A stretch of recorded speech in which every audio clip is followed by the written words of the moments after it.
Bum bum bum bum bum bum bum bum. Bum bum bum. Bum bum bum bum bum bum.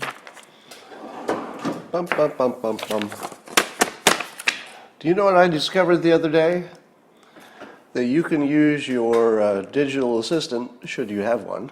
I will not use the name of the digital assistant, but it's Alexa. I don't want to wake mine up. But apparently you can just tell it to play the podcast by the name of this Coffee with Scott Adams, and it just starts playing. I'll tell you, it is so much like the future. I'm just standing in my kitchen and somebody sent me a message saying that worked, and I thought, really? Does that work? So I said, Alexa, play Coffee with Scott Adams on Apple Podcast. And boom, it started playing the latest episode. Kind of cool. Somebody says someone else was killed in CHOP. I haven't heard that. But we're going to do something that will get this morning going just right. Yeah, it's coming up. I know some of you are prepared. And all you need is a cup or a mug or a glass, a tankard, chalice or stein, a canteen, jug or flask, a vessel of any kind. Fill it with your favorite liquid. I like coffee. And join me now for the dopamine hit of the day. The thing that makes everything better. It's called the simultaneous sip, and it happens now. Go.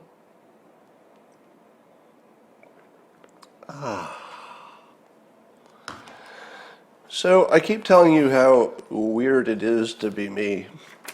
Today is one of those days. You know, the thing that specifically makes it weird to be me is that I deal with the news, and then I wake up, and then the news is about me. And I'm like, oh crap, the news is about me again. So I wake up this morning to, I think Omar was telling me, hey, your Dilbert is trending on Twitter.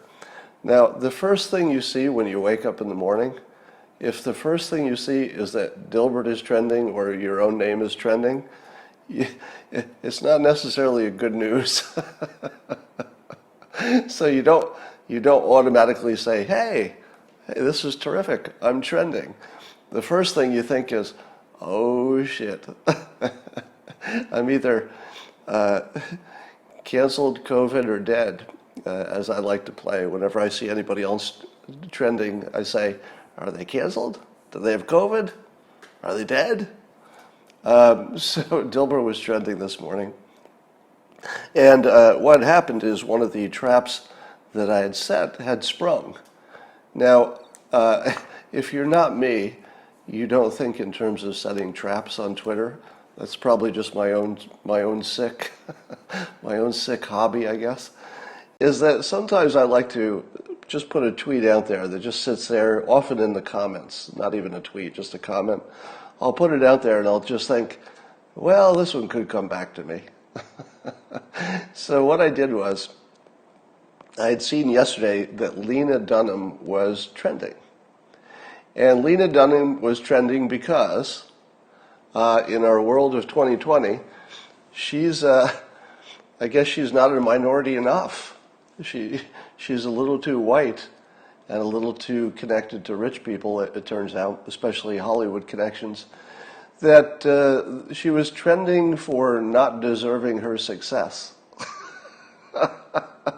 How would you like to trend on Twitter and find out that the reason you're trending is that black people don't think you deserved your success? She just wakes up in the morning and is like, oh, what's going on today?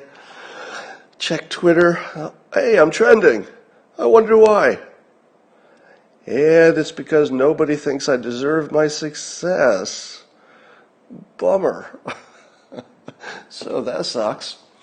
So the thing that got me triggered yesterday, and this will dovetail into why I'm trending today, is there was an African-American gentleman who was, based on his profile, assuming that he really is the person in his profile, and he tweeted about essentially about Lena Dunham's white privilege.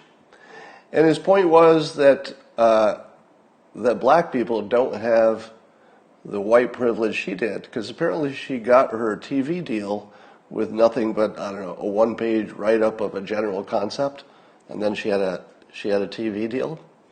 Now, so black people were weighing in and saying things such as, I studied film and written many scripts, I have lots of experience, but I don't get to get my own TV show because I wrote something on the back of a napkin, basically, and I was connected in Hollywood and my relatives were rich, and so I just walk into a TV deal. I don't get to do that.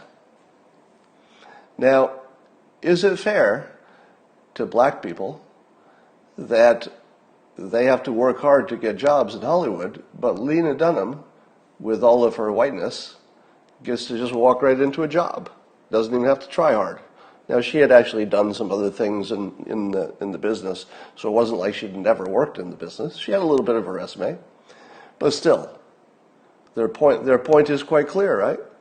The point is very clear that her white privilege made her more likely, not necessarily guaranteed, but more likely to be related to, connected to, networked to somebody who could help her with her career, and that's just what happened. So that's racism, right? And here's what triggered me. Those of you in the comments, can you, this would be a good time to cover your ears of your kids. If any kids are listening, kids, this would be a time to find something else to do. There may be some cursing, maybe a little bit of cursing that comes out in the next, 60 seconds or so. And it goes like this. As the African American folks were criticizing Lena Dunham for succeeding because of her whiteness, which was true, by the way. So that statement is completely true, that as a white person, she was statistically far more likely to have a connection that would help her get something that other people couldn't get. Totally true. Also, fuck you. Fuck you, every one of you. Fuck you. Because Lena Dunham's connection didn't help any one of you, did it? How about the people who are not connected to billionaires? Like me? Like most of you? How about fuck you, every one of you who think that some other random white person shouldn't get a leg up because Lena Dunham had an advantage? Lena Dunham had an advantage. That's not a white fucking advantage, except statistically. Do you want to talk statistically? Because I don't think anybody wants to talk statistically. All right? You want to talk about an individual. An individual doesn't necessarily have a billionaire for a fucking father. An individual has a fucking problem that is their own fucking problem. You got your fucking problems? Somebody else has a fucking problem too. Your problems are not fucking special. Your problems are not fucking special. Now, it's hard to say that on Twitter, because it had a lot of fucking in it, and I'd use up my character count just with fucking. So instead, I put a little trap there that ended up with me getting trending, or at least Dilbert did. And the trap was this. I put it in the comments just for context. That I had personally lost 2 jobs in corporate America, most of you know this story, for being a white male. They told me directly. My boss told me directly, 2 separate times, 2 different companies, I can't promote you because you're white and you're male. In those direct words. Then I threw in, and by the way, the trap is that I know people don't believe it. My experience has shown that people don't think it's true. If you're black, you just don't think that's ever happened.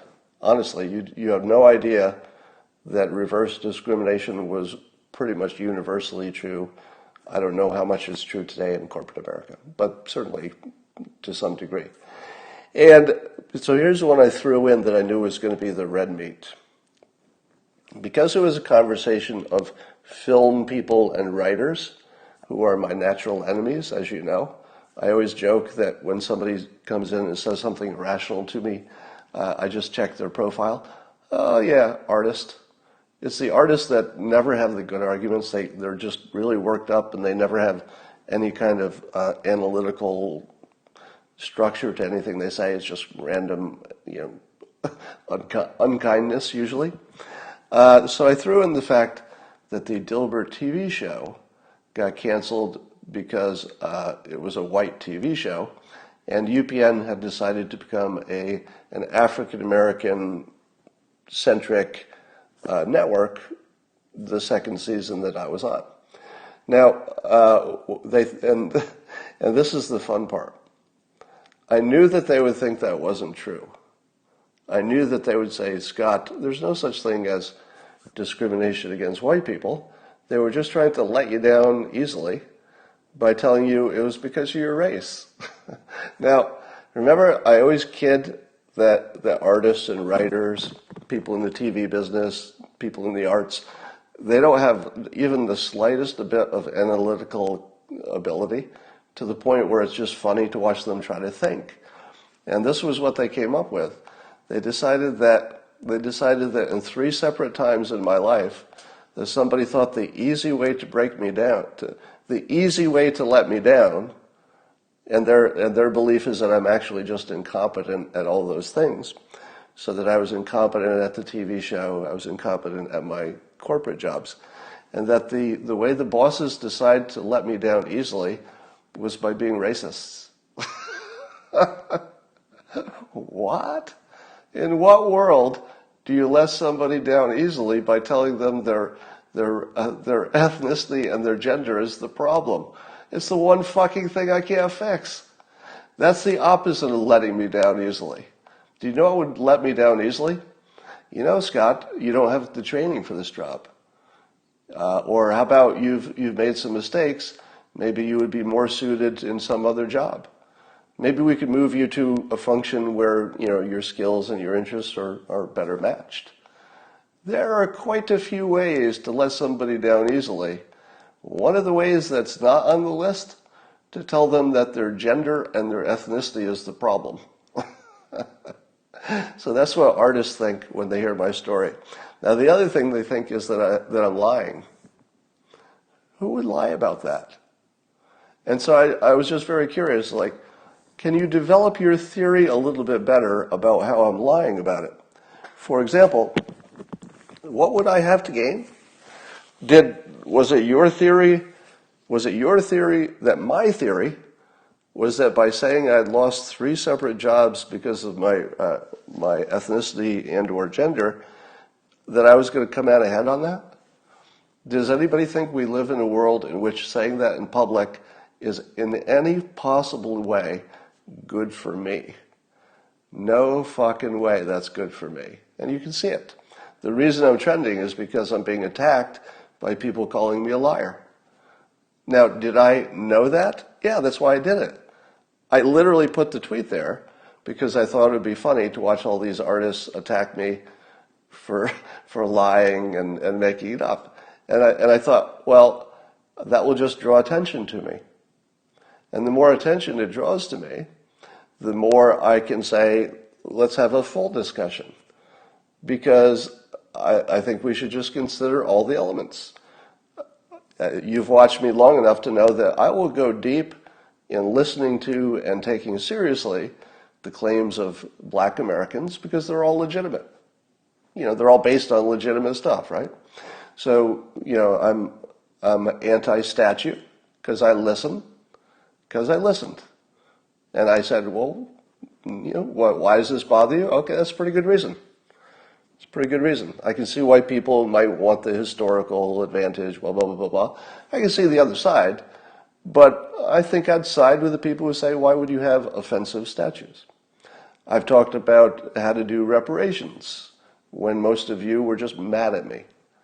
All right? So I've gone deep. I've talked to Black Lives Matter, tried to work out. I've offered help to Colin Kaepernick, literally and publicly, to try to see, hey, you got problems? How can I help? Is there anything I can do? So I think that I've done everything I can do to understand as deeply as much, the black situation in America in every sense. And if there's anything else that I need to know, open to that too. Listening to all of it and take it seriously. You've seen me put the work in to take it seriously. I've worked on with Bill Pulte, we worked on the blight removal stuff, which is primarily for the benefit of the black community. I have some other projects that you don't know about that are entirely for the benefit of the black community. But it is also true that white people are widely discriminated against.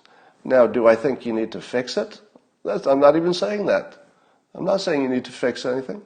I'm not saying I'm going to protest. I'm not saying that it wasn't even a greater good to have some discrimination in the 80s that helped to balance things out. I don't even have an argument about it. I'm just saying that that's the context. Just look at the whole context.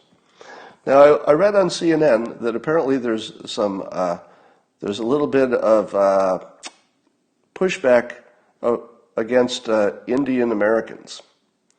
And the pushback is that this is CNN's opinion piece today.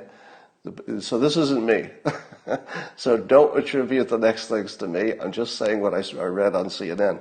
It's CNN's opinion, one person on CNN, that the so-called brown people from India should be siding more with the black people who are protesting.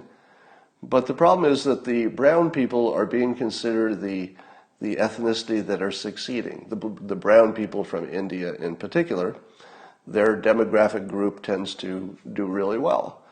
And apparently they're not exactly siding with the people whose skin color matches them the most. I think siding is too strong a word.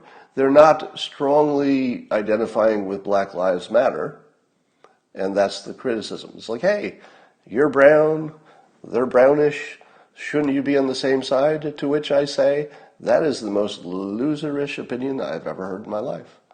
The most loserish opinion in the world is that Indians from India in America should be siding with Black Lives Matter because they have similar skin color?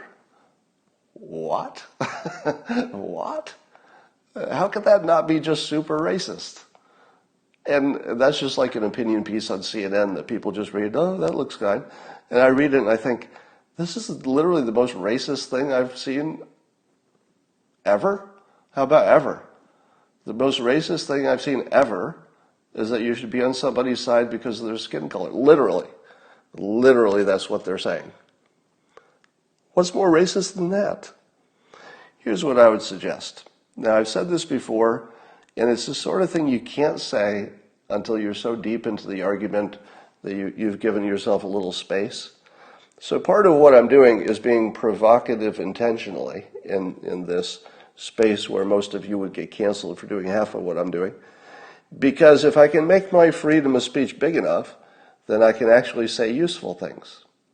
At the moment, the field for free speech on this topic of Black Lives Matter, etc., is so small that the things you need to talk about to make it better, you can't talk about. So this is like job one. Job one is to expand the ability to have an actual conversation.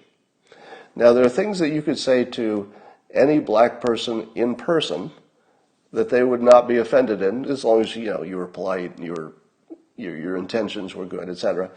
But I find that there are things you just can't say in public that you can totally say to anybody individually, and it's not even slightly offensive, which is where the danger is. Because if you lose that difference and say, well, I can say this easily to my coworker or somebody I know in person, it wouldn't be a problem at all. It's just when it goes large that the problem happens. And here's the thing that needs to be said, and I've teased it a little bit, but I'm going to start pushing it harder. Why is it that Indian Americans are far more successful than black Americans? Is it because of the legacy of slavery? I don't know. Beats me. That's got to be in there somewhere, right? It's not like it has no effect. But the biggest difference among people is not skin color, it's strategy. And if we don't recognize that that's the big difference, then I think we can't really fix anything. Because we're not dealing with a true enough picture of the world to know where the buttons are. You're dealing with this artificial picture of the world. And here's what I mean. If you were to take the people who had the same strategy as the people who came from India, and as a demographic group, it has been reported they're unusually successful compared to, say, other groups in the same situation. What strategy do they use? Do they have a different strategy? Now, I don't like to use the word work ethic, because that feels a little racist, honestly. Do you hear it too?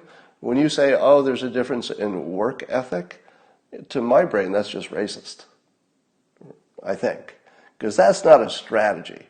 As soon as you get into, oh, it's your nature to be a certain way, first of all, that doesn't apply to any individual, because the individual differences are all over the place. But I just don't think that's where you should focus. It just feels like there's nothing productive if you're starting to think like that.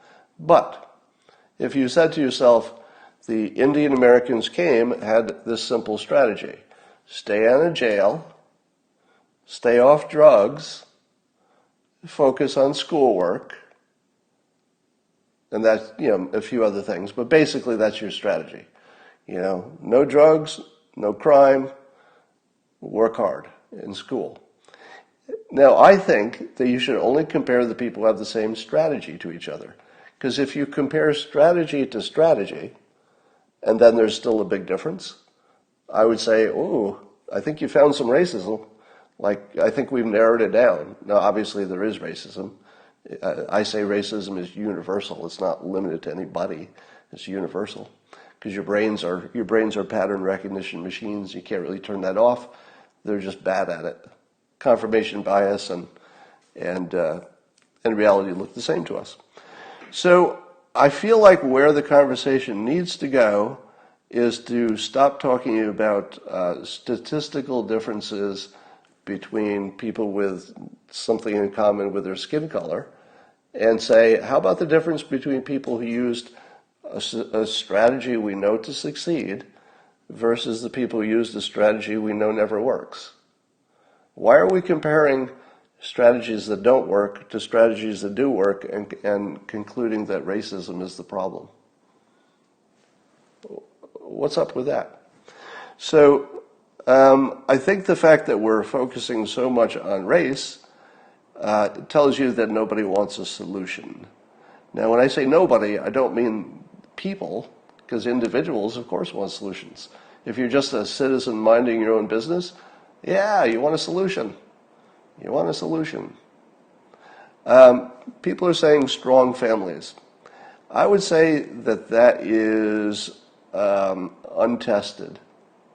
I think that there needs to be two models and we only have one. The one model that conservatives sort of approve of, if you will, is it's got to be a nuclear family, a good, strong mother and father, and then everything goes well. And I say, yeah, that's great. If you're lucky enough to have two good parents, who love you and they can give you a good strategy in life, that's great. That is the best. Nothing would be better than that, in my opinion. But it's also not realistic. What's the point of having a strategy that you know can't work? Do you think you can take all the people in the world and say, all right, we've solved it, you just need to find a great mate? What if there aren't any? How often do people get a great mate? All right? How often does divorce happen? A lot. It's because we're not good at picking somebody who's good for us, that's going to last forever. So there needs to be some kind of other model where a kid can thrive despite having one parent. Now, which of these three things can you not do if you only have one parent? Can you not study because you only have one parent? No, you can study. You can pay attention. Do you have no choice but to get into crime because you only have one parent? No, you still have a choice. Do you have a choice about doing drugs in high school because you only have one parent? You don't have a choice? You got to do drugs? I only have one parent? No, it's still a choice. So there's something that tells me that while I completely accept that everything's easier if you had, two loving, qualified parents, it's just not real. It's just not real. It's just not going to happen for everyone, right? So it's a fairy tale to imagine that's some kind of a solution. It's a good ideal. If you want to push it as, I'd like more of this, that makes sense, because it does seem to be a model that works, I would say, objectively speaking. All right, so just to follow up on the Dilbert TV show story, so then the artists who were bad at analyzing things went all CNN on me. And when I say they went all CNN, they found some information that was not the complete story, and they made some fake news, and that's how I got trending. And the fake news is that they discovered that when the show was canceled, the ratings were really, really low. So they say, Scott, you're lying. It's not because UPN decided to become an African-American focused network, which, by the way, that part nobody questions, because that's in the record. You could find them saying it. It's obvious. They say, no, even though it is true that UPN was becoming an African-American focused network at the time you were canceled, the reason you were canceled is because your ratings were low. And you've even said that. True. It's true. The ratings were low, and I did say that's why I was canceled. I also didn't tell the truth about any of this stuff for a long time. So why were the ratings low? This is the part that the geniuses who are doing their little internet sleuthing don't get. The reason the ratings were low is that I lost my time slot from the season before where ratings were good. Ratings were good enough to get renewed. Now in the TV business, it's sort of binary. You're either good enough to get renewed or you're not. If you can get renewed, then you can build an audience, because even Seinfeld had a small audience in the first season. Did you know that? The Seinfeld audience was actually very small in the first season. But because they got renewed, they found their feet and their voice, and they became big. Dilbert, too, had actually probably better than Seinfeld in terms of the first season, because it did well in its time slot on UPN, well enough to be renewed. Then it lost its time slot, and I think it was to, do you remember a young teen black star named Mandy? She was on the network, and I may have this wrong, but I think she was the one who took that time slot. But anyway, because her show did well, at about that time they also decided, hey, let's build something around this and make it the African American network. So, losing the time slot to an African American product, which turned their focus to, hey, let's do more of this because this seems to work, and that made Dilbert no longer salvageable. So while the proximate problem was losing the time slot to another property, the kill shot is that it no longer made sense to try to move it or promote it or make it work because it wasn't going to be there next year no matter what. All right. And that's the part that the geniuses who got Dilbert trending today don't know. It's a little bit too complicated. All right, that's enough about me. That's way too much about me. Did you all see the video of the St. Louis gun-toting homeowners?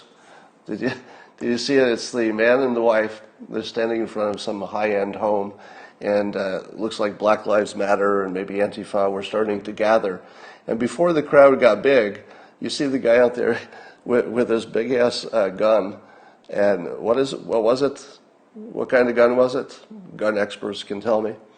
And the wife's got a pistol, and she's got her finger on the trigger, which is not exactly ideal gun safety situation, because she probably I'll bet she had the safety off, and she had her hand on the trigger, and she was pointing it at him. And apparently it was enough to make them decide that this wasn't the house they were going to vandalize. Somebody says lawyers? I don't know if they were lawyers. Yeah, poor trigger discipline is what somebody called it. So it was an AR-15, somebody says. That's what it looked like. I wanted to make sure. Uh, she came and she gave without taking. So here was my take on that. Number one, it worked. It worked. So the fact that anything works, what does that tell you about it? When something works, people do more of it, right? When something works, people do more of it. Somebody says it's AR style, and that's what I was wondering, if it's technically an AR, or are there other things that look like it? I'm not enough of a gun guy to know. So here's the thing. Do you think that this is going to stop before some homeowner guns down somebody from Black Lives Matter or Antifa? Because I'm thinking it won't.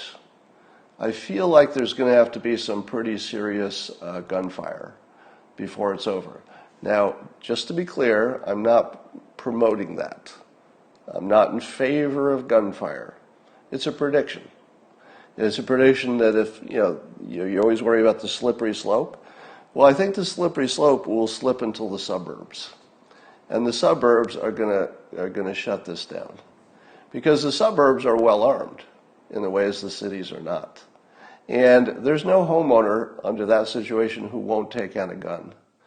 So you should see Black Lives Matter and Antifa meeting armed resistance. And it won't always be their own house. Sometimes it'll be the neighbors. If your neighbor is being threatened, and you've got a gun, you might come out with your gun. So I think guns are going to be the solution to what we're seeing. And it looks like it's not going to be government guns, because the government has been neutered by excellent psychological warfare. But psychological warfare meaning that if a government gun kills a black person during any of this, then the violence will increase instead of decrease. If let's say a Black Lives Matter person or Antifa gets killed by a homeowner in the act of some kind of vandalism, America is going to be kind of happy about that. When I say America, I don't mean Black Lives Matter. I mean all the people who have homes that don't want them vandalized, all the people who want the protesters to be reined in are going to be pretty happy the first time some of them get gunned down on somebody's lawn. Now, it looks like there's nothing that would stop that from happening at this point. Now, the story of the St. Louis people who were well armed, they had good control. They had relatively good self-control, because I think I might have fired off at least a warning shot. In that situation, I don't know. I think I would have put a couple of rounds into my own lawn just to tell them it was loaded, and I think that would have hastened their retreat. But that probably would have been, illegal to do. So they're smart the way they handled it. I don't know I could have had that much control. But here's the thing I'd like to add. Sooner or later, there's going to be a homeowner who technically breaks the law by exacting some violence on some protesters. You know that's coming, right? There will be a homeowner who kills or wounds a protester. 100% chance that's coming. I would like to say the following.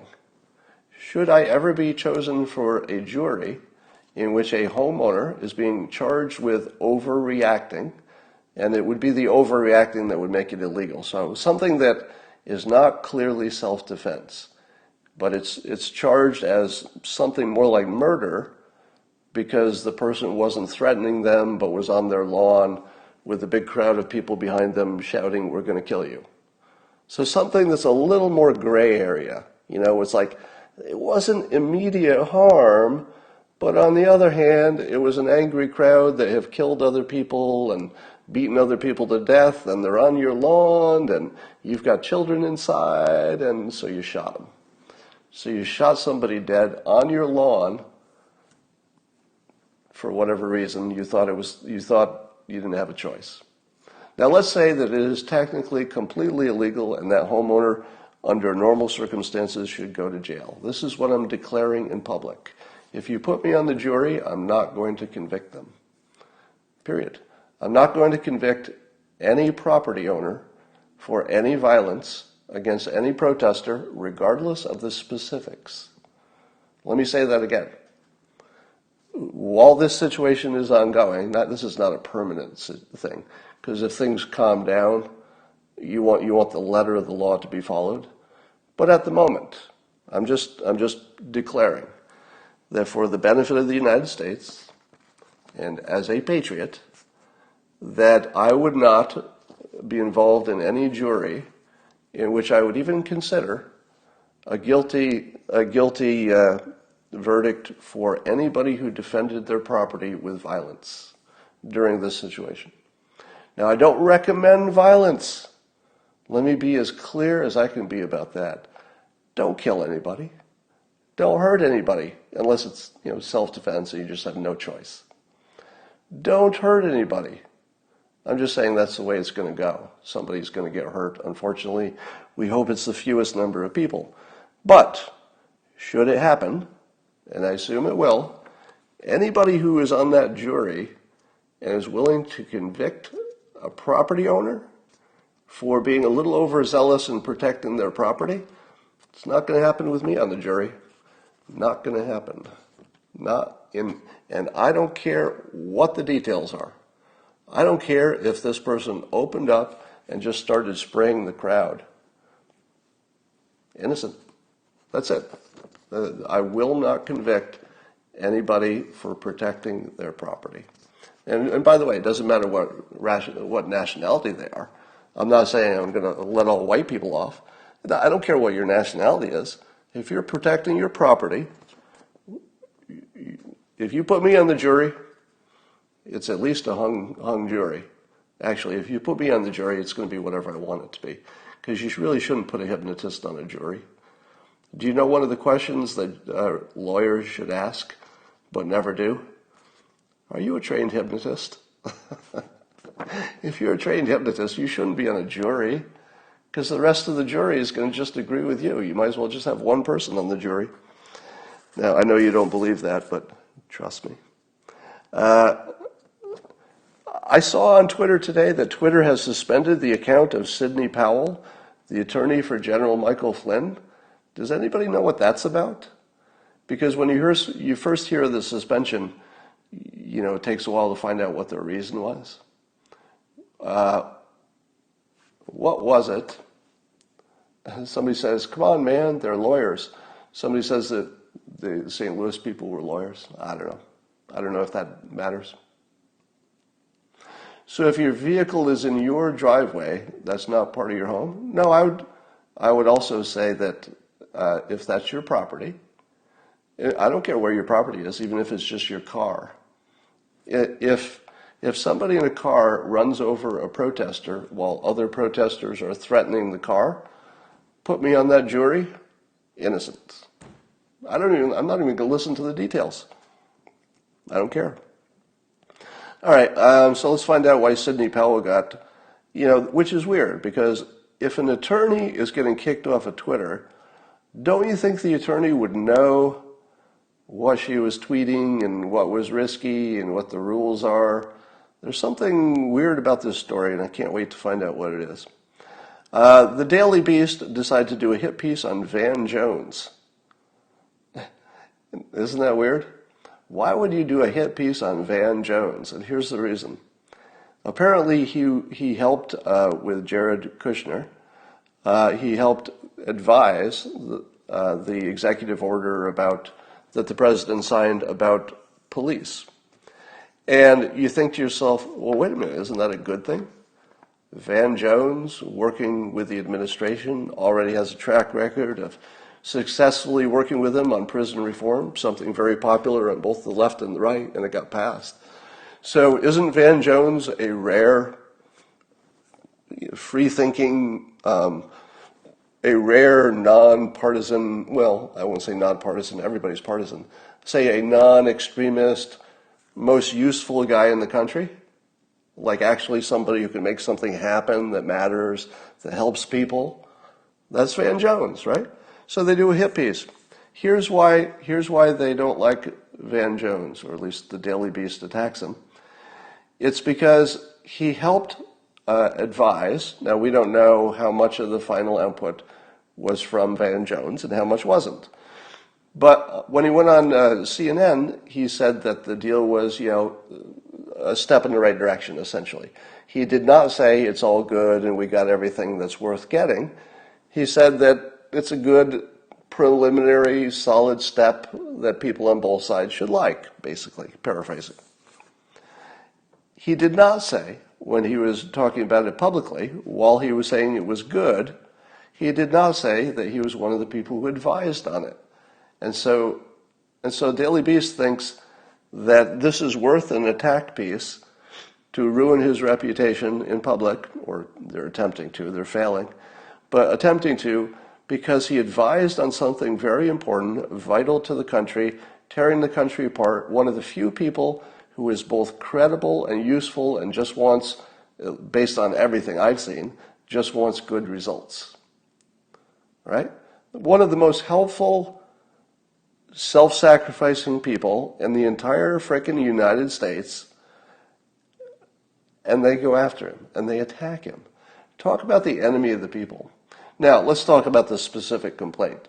So he did not fully disclose that the executive order he was saying has good parts, wish it could be more, but it has some good parts.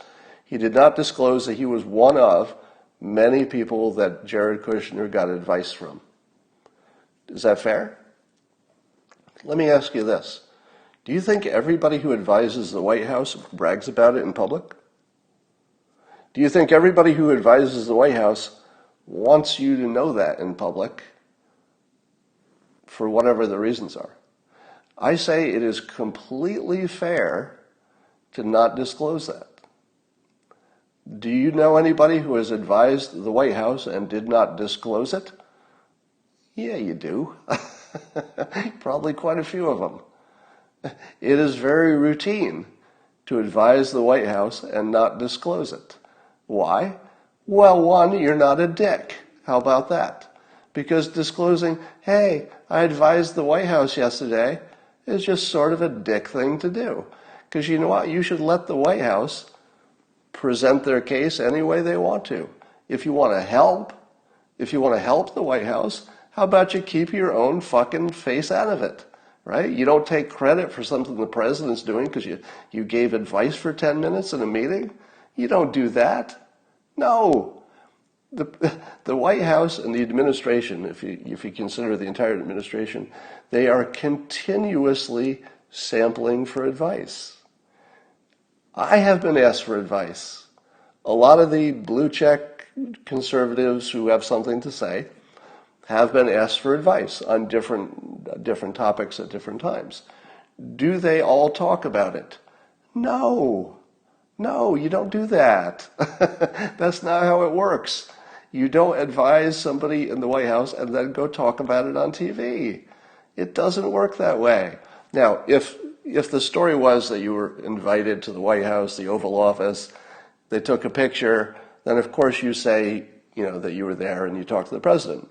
And when they say, what did you say to the president? What do you say? None of your business. None of your business. That's how it's supposed to work.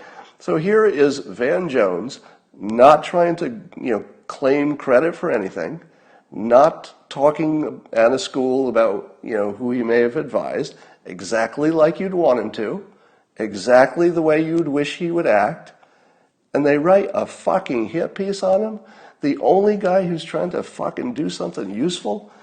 Now, it made it very clear that at least the Daily Beast doesn't want a solution. I mean, you don't have to read too hard between the lines to realize that they wanted the fight more than they wanted any kind of movement forward. That's pretty obvious. All right, there's a story about a company named Perform Path, a Lake Mary's, Florida company, and they've introduced an ultraviolet light. I guess you can just replace your light fixtures or your bulbs. I don't know if it's a bulb or the light fixture. It might be both. But you can basically put in lighting with ultraviolet, and they're aiming at team and venues, places where you have team sports and spectators. And they're looking to basically use this UV light to disinfect the entire area all the time. Does it work? Well, hard to know. Is it expensive? I don't know. But I'm just telling you that that's out there. And it could be that ultraviolet light, I'm just going to give you the most positive potential. Imagine it works. And I would think they need a little more science to know for sure. They do know that the UV has an effect on viruses. So that part is known. What they don't know is if you put it in a lot of ceiling lights in a lot of places, do you get a different result? But probably. I mean, common sense tells you it's worth trying. Let's say it works. Could it be that we will develop technology that makes it safer against all viruses forever? Yeah, it's a specific type of UV light, not generic UV light. Thank you. This could be one of the biggest things in human development. Because think about all the damn viruses, from the regular cold to every other kind of flu virus. If the UV light can kill those things without hurting people, and it can basically flush it out of indoor spaces, if you can get rid of viruses indoors with just light bulbs, just make sure you have a couple of those lights in each room. If that does it, this is one of the greatest. I mean, this would be as big as when humanity learned to wash its hands with soap. This would be that big. I mean, that's pretty big. Who knows if it'll work? We'll see. Anyway, here's the scariest thought of the day. We've talked about the Yanni and Laurel audios. So there are audio illusions in which you can imagine you hear something one way, and then you can just imagine it another way and you hear it the other way. So given that audio illusions are established as a thing, we know we can make people hear different things even sending the same sound. And it has to do with how they're primed. Now imagine a bad character, let's say a country, that wants to start a revolution or a riot in another country. And they want to do it with misinformation. One of the technologies that apparently is available is to send a message that half the people will listen to and they'll say, I don't hear anything wrong with that. And the other half will say, oh my God, are you listening to the same thing I am? What I hear is that they're Nazis who want to take over the world, or whatever it is. Whatever's the worst thing you could imagine. So if somebody created an intentional audio illusion, let's say it had somebody you thought was a good politician, but the audio illusion made it sound like they were using the N-word. Now I think of this because there's a video of Joe Biden using the N-word that I heard it and I said, okay, that didn't happen. So as soon as I heard it, I was like, okay, that's a picture of Joe Biden. His lips are moving, and I clearly hear that N-word coming out of his mouth. But as soon as you hear it, you go, no, that didn't happen. That's some kind of a fake. Now, it turns out that the nature of the fakery is that it was just out of context, and he was quoting someone else while condemning them. So if you know he's quoting someone else and condemning them, that changes the context. Now, should he have used the word in its natural form while condemning them? Well, remember, it was pretty far back in time when it wasn't as obvious that that would be the worst thing in the world. Should he have done it? I don't know. It's a small problem. He was obviously, his intentions were right, and the times were different. So I wouldn't make a big deal out of it. But it reminded me that how easy it would be to have a piece of misinformation in which people could clearly, half of the people would say, no, it's not on the video. Trump is not saying those words. And then the other half would say, it's right there. We listen to it. Open your ears. You must be lying to us because we hear those bad words clearly. So there is a potential for really bad mischief, the kind that would actually destroy a country if you use that technology. What are the odds that a pandemic would make masks mandatory at the same time that the protests really require masks to be successful? Is that the weirdest coincidence in the world? Or is it a coincidence? Now, the conspiracy theorists would say that everything from the coronavirus through the statue stuff is all planned by some cabal of Marxists somewhere in the sky. Now, I don't think that's the case. I think it's an actual coincidence. I think it is an actual, just legitimate coincidence, but a really bad one. Because if people couldn't wear masks, how large would the protests be? Now, as many people said, the looters weren't wearing masks. You know, a lot of those people weren't wearing masks. To which I say, they only could do what they were doing because there were so many people. And there were only so many people because so many of them could wear masks. If you took the masks away from the non-looters, there would be no looters because there wouldn't be many people there. And then the police would have numbers and they would just stop the looters. It's the number of people that gives them their power. And the only way they can get the number of people, even if a third of them are not wearing masks, the only way you can get that big number is with masks.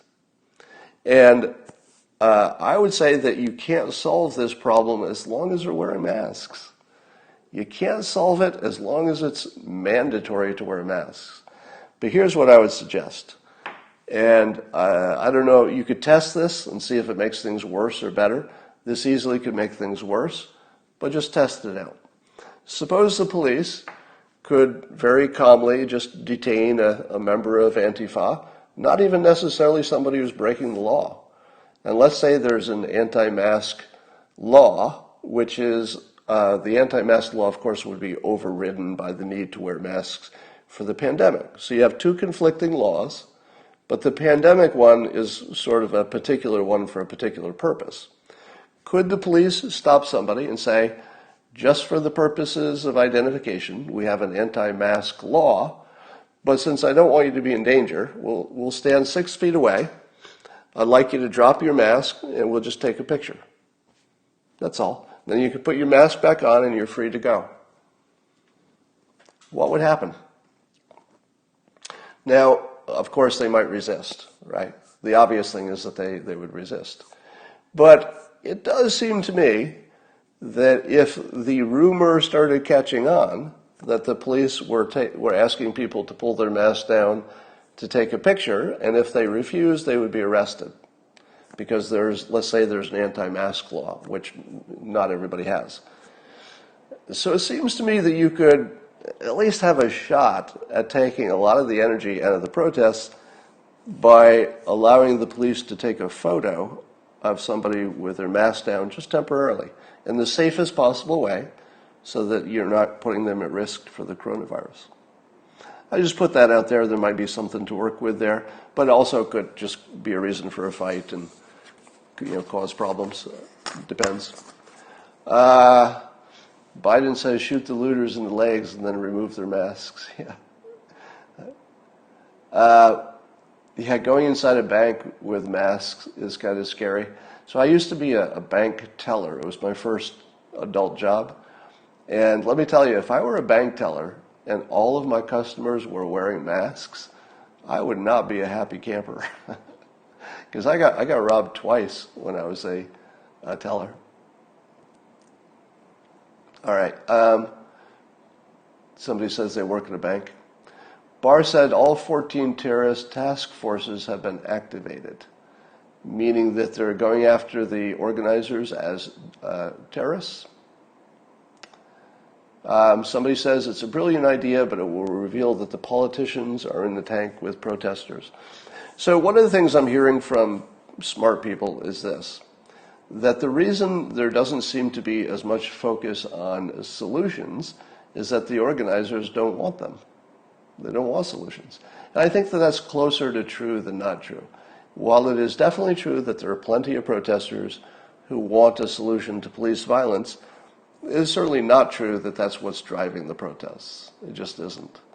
What's driving the protests is the organizers, the TV, the social media, and it's a small group of people who are manipulating the larger group to do what they do. But the small group doesn't want a solution. They need infinite conflict to take this to its broader conclusion, which is power, of course. And I think as I said earlier, the only way that's going to stop. Somebody says in the comments, a new Rasmussen poll says nearly 40% of voters believe Biden has dementia. 40% of voters think Biden has dementia. Now, you don't have to look at the details to know that that's divided by largely along party lines. So, obviously there are more Republicans who think Biden has dementia than there are Democrats. How much of that is just political, and how much of that is confirmation bias, and how much of that is cognitive dissonance? Well, I think you're going to see the numbers somewhere in the 20% range of Democrats who think that Biden has dementia. Yeah, there it is in the comments. Somebody's saying that 20% of Democrats think Biden should be checked for dementia. Now, I think technically it's probably more about he should be checked for it as opposed to he has it, because we're not doctors, right? It's more about maybe we should check this out. I think that's always the underlying assumption. Now, if 20% of Democrats think Biden has dementia, and 100% of the people watching this Periscope probably think it, what's up with the other 80% of Democrats? This is an interesting question. So there are 80% of Democrats who can look at Biden, and according to them, according to those 80% of Democrats, don't see a problem. Do you believe that? What would explain the gigantic difference in people seeing a problem, obviously, and people who say, no, I don't see anything? Well, some of them are, of course, lying. Wouldn't you assume? Don't you think some of them are lying because they just hate Trump more than they care about having a president who has dementia? That's got to be some of them, right? I don't know if it's most of them or just a few of them, but some of it's lying. But I like to suggest that this is the ideal setup for cognitive dissonance. Now, if you've ever had trouble understanding what cognitive dissonance is, and you just wanted like a really clean example, this is it. This is the cleanest example of a setup that is guaranteed to create cognitive dissonance. Let me say that again. The setup that you're seeing with Biden getting this far, but yet clearly having signs of dementia, is a perfect setup to generate cognitive dissonance. In fact, you could run an experiment with if you could find some way to do an experiment with a sample of people and give them this setup, you would see cognitive dissonance half of the time at least half, maybe 100%.